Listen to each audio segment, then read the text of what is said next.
अवतारम संसार सारम भुजगेंद्र। जय श्री जगन्नाथ। जय श्री जगन्नाथ। आज गुरु शिष्य चाटशाला आरंभ करिब आमर दशम श्रेणी छात्र छात्री मानक पाई माध्यमिक व्याकरण रे स्थानित होइथिबा छंद।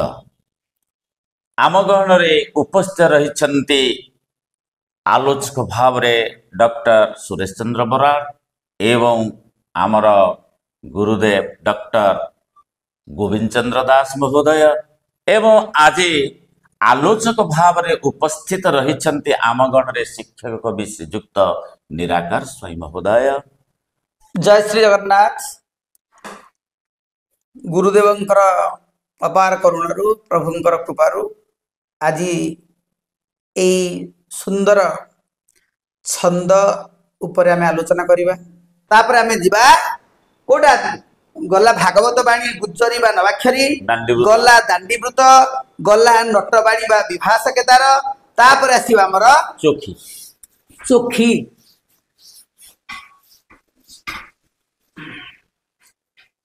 चोखी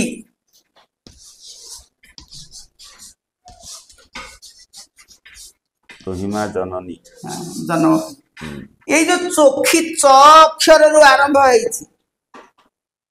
एकार उपरे हाथ पकई देबी रहला चा चारी, पाद हला चारी, पाद चारी। ताहले गोटे कथा देखिबा जे चोखी छंद रे पाद संख्या चारी लिखि देबा। एठी पाद पाद पाद संख्या ताले एठी हला अक्षर संख्या, अक्षर संख्या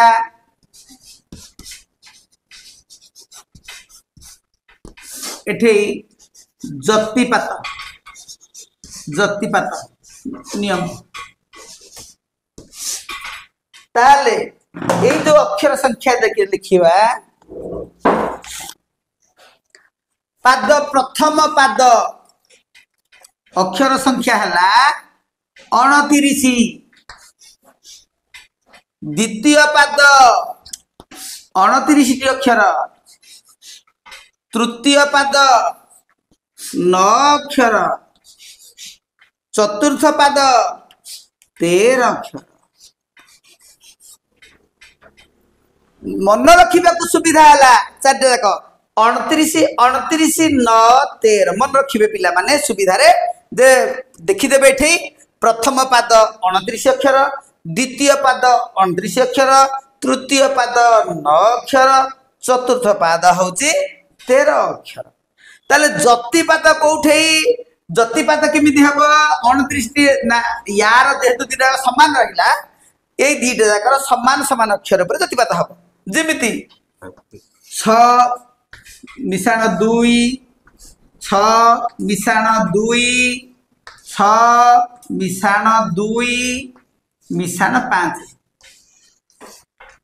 एइटा सेमिति 6 मिशाण 2 मिशाण 6 मिशाण 2 मिशाण 6 मिशाण 2 मिशाण 5।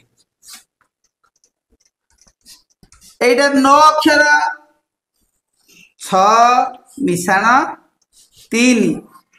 एइटा 13 अक्षर 6 मिशाण 2 मिशाण 5। एइटा होती गाणितिक नियम मन रखिले सुविधा हम। पिला माने भाबिबे जे छात्र छात्री माने एरा कष्ट होई जबो नै, अति सहज। केमिति ना 6 बोले षष्ठ अक्षर पर जतिपात हबो प्रथम पादरा, 2 मिसे दबा 8 बोले अष्टम पाद उपरे, तापरे 6 8 6 मिसले 14 चतुर्दश अक्षर उपरे, 14 रे 2 मिसले 16 16 अक्षर उपरे, 16 रे मिसेबा 6 22 द्वादश अक्षर उपरे, 22 रे 2 मिसला 24 चतुर्विंश अक्षर उपरे, एवं शेषटा 29 29 बा शेष अक्षर उपरे। आको मन रखिया केमिति एटा सेमिति 6 2 5 6 2 ଛଦୁଇ ଛଦୁଇ ପାଞ୍ଚ ଛଦୁଇ ଛଦୁଇ ଛଦୁଇ ପାଞ୍ଚ ଛ ତିନି ଛଦୁଇ ପାଞ୍ଚ ପିଲାମାନେ ମନେ ରଖିବାକୁ ତିନିଟା ଛ ଦୁଇ କହିଦେବେ ଛଦୁଇ ଛଦୁଇ ଛଦୁଇ ପାଞ୍ଚ ଛଦୁଇ ଛଦୁଇ ଛଦୁଇ ପାଞ୍ଚ ଛ ତିନି ଛଦୁଇ ପାଞ୍ଚ ଏଟା ଗୋଟେ ତାଳରେ ମନେ ରଖିବାକୁ ସୁବିଧା ଛଦୁଇ ତିନିଟା ଛ ଦୁଇ ଛଦୁଇ ଛଦୁଇ ଛଦୁଇ ପାଞ୍ଚ ଛଦୁଇ ଛଦୁଇ ଛଦୁଇ ପାଞ୍ଚ ଛ ତିନି ଛଦୁଇ ପାଞ୍ଚ ତେଣୁ ମନେ ରଖିବା ଶେଷଟା ମନେ ରଖିବାକୁ ହେଲେ ପ୍ରଥମ ପଦ ଦ୍ୱିତୀୟ ପଦର 6 2 5 ଟାକୁ ଆଣିବାକୁ ପଡିବ ଏଇଟାକୁ ବି ଘୋଷିବାକୁ ପଡିବ ହଁ ଛଦୁଇ ଷଷ୍ଠ 6 ରେ 2 ମିଶିଲେ 8 ଅଷ୍ଟମ 8 ଏଟା ଶେଷ ଶେଷଟା ଆଉ ପ୍ରଥମ ପ୍ରଥମର ଏଇ ଶେଷଟା ଥୋଇଦବ ବା ଦ୍ୱିତୀୟ ପଦର ଶେଷରେ ଛଦୁଇ ପାଞ୍ଚ ଛଦୁଇ ପାଞ୍ଚ ଏଟା ଇଜିରେ ପଳେଇ ଆସିବ ଆଉ ହଁ ଛଦୁଇ ଛଦୁଇ ଛଦୁଇ ପାଞ୍ଚ ଶେଷ ଅକ୍ଷର ଛଦୁଇ ପାଞ୍ଚ ଛଦୁଇ ଛଦୁଇ ଛଦୁଇ ପାଞ୍ଚ ଛ ତିନି ଛଦୁଇ ପାଞ୍ଚ ତେଣୁ ଏଟା ହେଲା ଯତିପାତ ନିୟମ ଗୋଟେ ଆବୃତ୍ତି ହେଇଯାଉ ଗୋଟେ ଆବୃତ୍ତି କରି ଯତିପାତ ଅନୁସାରେ ହଁ ଆମର ତୁହିମା ଜନ୍ମଭୂମି ପବିତ୍ର ଭାରତ ଭୂମି ତୋହରି ସନ୍ତାନ ଆମେ ଅଟୁ ସରବେ ଲେଖିଲା ବେଳକୁ ସମୟ ପଳେଇବ ତେଣୁ ଛାତ୍ରଛାତ୍ରୀ ବହି ଦେଖିବ ତଥାପି ମୁଁ ଗାନ କରିଦଉଛି ଚାରିଟା ଇଏ ତୁହିମା ଜନ୍ମଭୂମି ପବିତ୍ର ଭାରତ ଭୂମି ତୋହର ସନ୍ତାନ ଆମ୍ଭେ ଅଟୁ ସରବେ ତୋର ଶ୍ରୀଚରଣେ ସେବା ପାଇଁ ମନ ପ୍ରାଣ ଦେବା ଗାଇବା ତୋର ଗୀତ ଆନନ୍ଦ ମନେ তো আনন্দে হইবা সুখী কান্দিবা দুঃখরে তোর হইনা দুঃখী জন্মভূমি মধুসূদন এটা হচ্ছে জন্মভূমি মধুসূদন রাওଙ୍କର ନହେଲେ ସିଏ ମଧ୍ୟ ଲେଖିପାରିବେ ଆମେ ମଧ୍ୟ ଲେଖିପାରିବା ଦଶମ ଶ୍ରେଣୀ ସାହିତ୍ୟ ବହିରେ ମଙ୍ଗଳେ ଅଇଲା ଉଷା ମଙ୍ଗଳେ ଅଇଲା ଉଷା ବିକଟ ରାଜୀବ ଦୃଶା ଜାନକୀ ଦର୍ଶନ ତୃଷା ହୃଦୟ ବହି ଏଇ ଯୋଉ ଛନ୍ଦରେ ଆମର ମଙ୍ଗଳେ ଅଇଲା ଉଷା ଆମର ଏଇ ଗୁରୁ ଶିଷ୍ୟ ଚାଟଶାଳାରେ 3ଟି ଏପିସୋଡରେ କୁହାଯାଇଛି ତାର ଏଇ ଭିନ୍ନ ଭିନ୍ନ ରାଗିଣୀ ମଧ୍ୟ ରହିଛି ତାକୁ ଭିନ୍ନ ଭିନ୍ନ ସ୍ୱରରେ ଆବୃତ୍ତି କରାଯାଇଛି ସୁନ୍ଦର ଭାବରେ ଛାତ୍ରଛାତ୍ରୀ ମାନଙ୍କର ଏଇ ମାନେ ଦେଖିବା ପାଇଁ ଆମର ଗୁରୁ ଶିଷ୍ୟ ଚାଟଶାଳାର ମଙ୍ଗଳେ ଅଇଲା ଉଷା ଏପିସୋଡ 3ଟି ଅଛି ସେଟା ଦେଖିଦେବେ ବଙ୍ଗଳାଶ୍ରୀ ଯିବା ହଁ ତାପରେ ଆମେ ଯିବା ବଙ୍ଗଳାଶ୍ରୀ ବଙ୍ଗଳାଶ୍ରୀ ଦୁଇ ପାଦରେ ଗୋଟିଏ ପଦ ପିଡି କରନ୍ତୁ ହେଲା ଦୁଇ ପାଦରେ ଗୋଟିଏ ପଦ ବଙ୍ଗଳାଶ୍ରୀ ବଙ୍ଗଳାଶ୍ରୀ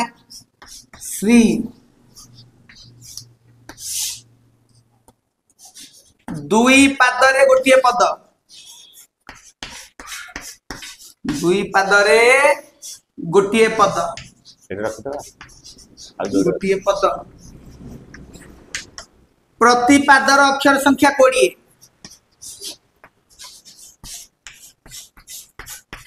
ପାଦର ଅକ୍ଷର ସଂଖ୍ୟା 20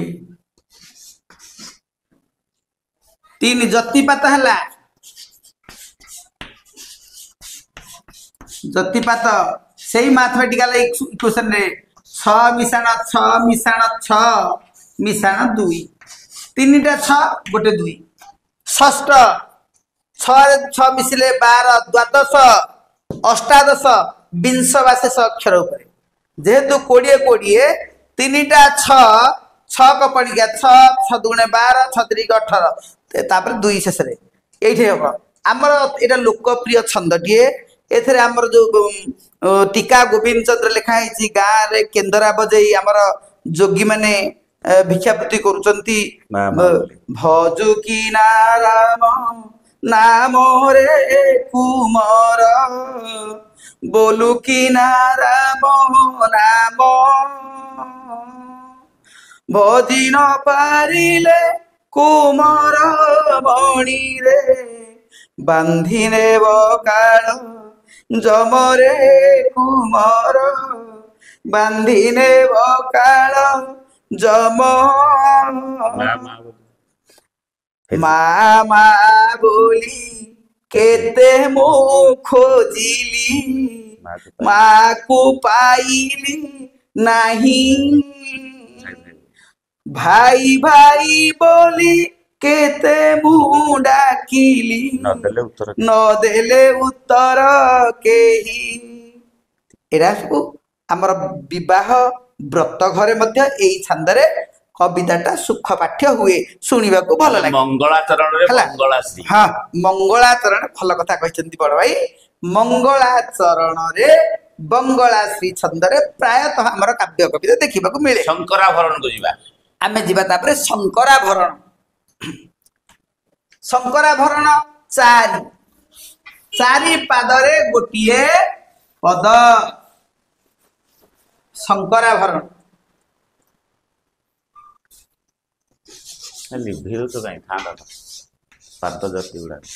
ହଁ ଠିକ, ଶଙ୍କରାଭରଣ।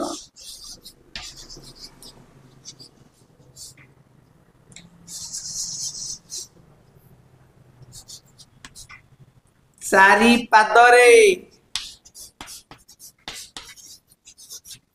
ଏକ ପଦ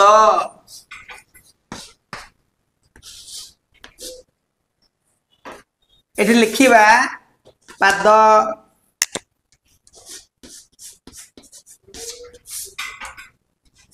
ଅକ୍ଷର ସଂଖ୍ୟା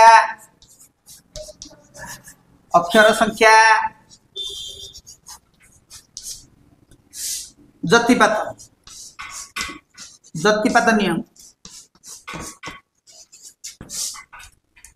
ପ୍ରଥମ ପାଦ 14 ଅକ୍ଷର, ଦ୍ୱିତୀୟ ପାଦ 14 ଅକ୍ଷର, ତୃତୀୟ ପାଦ 8 ଅକ୍ଷର, ଚତୁର୍ଥ ପାଦ 8 ଅକ୍ଷର 14। ତେଣୁ 14 ଯେହେତୁ ଆର ଅକ୍ଷର ସଂଖ୍ୟା ସମାନ, ଏଇ ଜାଗା ଗୁଡାକରେ ତିନିଟା ଯାକ ପଦରେ ଯତିପାତ ସମାନ ଅକ୍ଷର ଉପରେ ହବ। এইটা ব্যতিক্রম, তেଣୁ ଆର ଅଲଗା ଯତିପାତ। ଯତିପାତ କେମିତି ହବ ଆମେ ଗାଣିତିକ ପ୍ରକ୍ରିୟାରେ କରିବା। 6 3 3 6 3 3 এইটা 2 4 ଅଷ୍ଟମ ଏକାଦଶ ଶେଷ ତ। ହଁ 2 4 2। ତୃତୀୟ ପାଦଟା ଦେଖିଲେ, ତୃତୀୟ ପାଦଟା এটা 6, ତୃତୀୟ ପାଦ ଦ୍ୱିତୀୟ ଷଷ୍ଠ ଶେଷ। ହଁ ଯେହେତୁ 14 6 ଆମେ ଘୋଷିବାକୁ ତିନିଟା, এই ତିନିଟା କାକୁ ମନେ ରଖିଦେବା। ଅଷ୍ଟମ ଏକାଦଶ ଶେଷ। ଅଷ୍ଟମ এটা ଅଷ୍ଟମ ହବ, ଅଷ୍ଟମ ଏକାଦଶ 8 ରୁ ଆରମ୍ଭ ହବ। ଓହୋ ଓହୋ ସରି ଭୁଲ କହିଲି। 8 3 3 ସରି 8 3 3 2 4 2 ହଁ 8 3 3। ଆମେ ଦେଖିବା 8 3 3 8 3 3 8 3 3। ପ୍ରଥମ ତୃତୀୟ ଏବଂ ଶେଷ ଚତୁର୍ଥ ପାଦ ଏଇଗୁଡା 14 ହେଇଥିବାରୁ ଆକୁ ଆମେ ସୁବିଧାରେ ମନେ ରଖିବା ପାଇଁ 8 3 3 8 3 3 8 3 3 2 4 2। ତୃତୀୟ ପଦ 2 4 ଏମିତି ହଉଛି 8 3 3 8 3 3 2 4 2 8 3 3। ଅର୍ଥାତ ଅଷ୍ଟମ 8 ରେ 3 ମିଶେଇଲେ ଏକାଦଶ, ଏକାଦଶରେ 3 ମିଶେଇଲେ 11 ରେ 14 ବା ଚତୁର୍ଥ ବା ଶେଷ ଅକ୍ଷର ଉପରେ। এই তিনটা সমান, অষ্টম একাদশ শেষ, অষ্টম একাদশ শেষ, অষ্টম একাদশ শেষ। তৃতীয় পদটা দ্বিতীয়, 2 রে 4 মিশিলে 6 ষষ্ঠ, 6 রে 2 মিশিলে 8 অষ্টম বা শেষ, দ্বিতীয় অষ্টম ষষ্ঠ শেষ। এই তিনোটি এইভଳି ଭାବରେ ଆମେ ମନେ ରଖିବା। এটা হচ্ছে ହଁ এটা ଲେଖିଲେ ତ ବହୁତ ହବ 4 ପଦ, ତେଣୁ ବୋଲିଦେବା। हे आनंदमय କୋଟି ଭୁବନ ପାଳକ ଅଧମ ଅକ୍ଷମ ମୁହିଁ ଅବୋଧ ବାଳକ ଜ୍ଞାନ ଦାତା ଭଗବାନ ଦିଅ ମୋତେ ଶୁଭ ବୁଦ୍ଧି ଦିଅ ଦିବ୍ୟ ଜ୍ଞାନ ଜ୍ଞାନ ଦାତା ଭଗବାନ। ରାମ କେରିକି ଯିବା। ହଁ ଏଇଟା ହେଲା ଗଲା ଶଙ୍କରାଭରଣ। ଆମେ ଚାରି ପାଦରେ ଗୋଟେ ପଦ ଜାଣିଲେ ଚୋଖୀ ଆଉ ଶଙ୍କରାଭରଣ ଦିଟା ଛନ୍ଦ ଆମର ଯୋଉ ଦଶମ ଶ୍ରେଣୀ ପାଇଁ ଉଦ୍ଦିଷ୍ଟ ଅଛି। ଚୋଖୀ ଆଉ ଶଙ୍କରାଭରଣ ଚାରି ଚାରି ପାଦରେ ଯିବା ରାମକେରି। ପାଦ ଅକ୍ଷର ସଂଖ୍ୟା ଗୋଟେ। ଆଚ୍ଛା ଏଇଟା ରାମକେରି।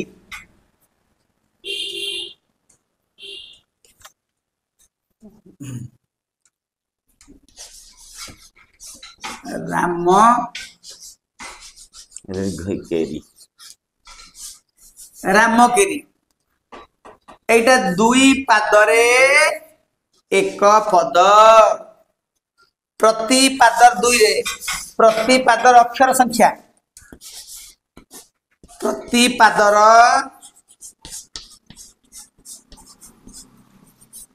ଅକ୍ଷର ସଂଖ୍ୟା 16।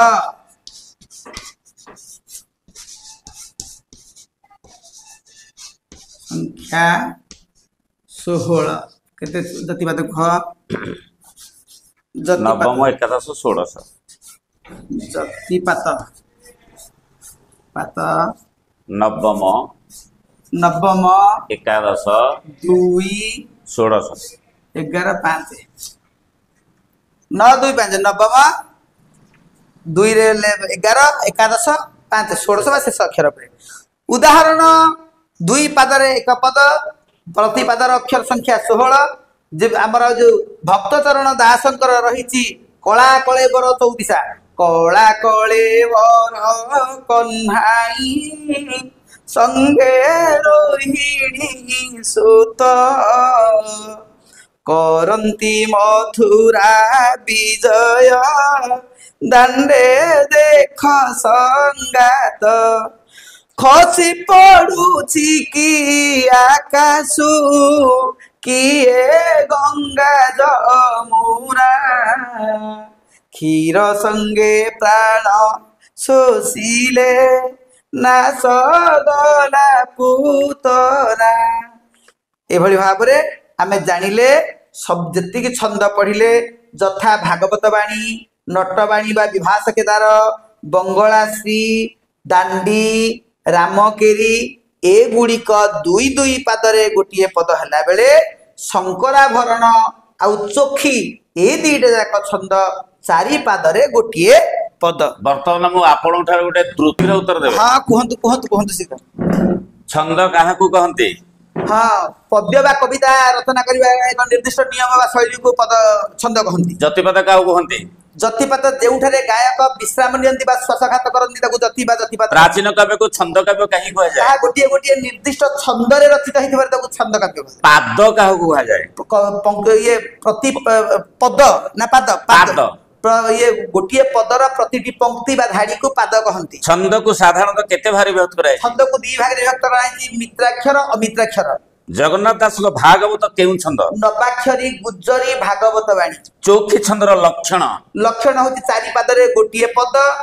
ପ୍ରଥମ ପାଦର ଅକ୍ଷର ସଂଖ୍ୟା 29, ଦ୍ୱିତୀୟର 29, ତୃତୀୟର 9, ତାପରେ ଚତୁର୍ଥର 13 ଏବଂ ଯତିପାତ ହଉଛି 6 2 6 2 6 2 5 6 2 6 2 6 2 5 6 3 6 2 5। ଆଚ୍ଛା, ସାରଳା ଦାସଙ୍କର ମହାଭାରତ କେଉଁ ବୃତ୍ତରେ ରଚିତ? ସାରଳା ଦାସଙ୍କର ମହାଭାରତ ଖାଲି ବଡ ଭାଇ ନୁହେଁ, ସାରଳା ଦାସଙ୍କ ମହାଭାରତ, ଚୈତନ୍ୟ ଦାସଙ୍କର ବିଷ୍ଣୁଗର୍ଭା ପୁରାଣ ଏବଂ ଇଏ ବଳରାମ ଦାସଙ୍କର ଦାଣ୍ଡି ରାମାୟଣ, ଏରା ସବୁ ଦାଣ୍ଡି ବୃତ୍ତରେ ରଚିତ। ଆଚ୍ଛା, ମୁଁ ଗୀତ ଗାଇ ଆପଣ ଛନ୍ଦ ନା କହିବେ? ହଁ କୁହନ୍ତୁ। କ୍ଷୀର ସାଗର ପିତ ବାସ କ୍ଷମିଲେ ବଳରାମ ଦାସ। ଏଟା 9 ଅକ୍ଷରରେ ବୋଲିଦେଲେ ନବାକ୍ଷରୀ, ଗୁଜ୍ଜରୀ ବା ଭାଗବତ ବାଣୀ।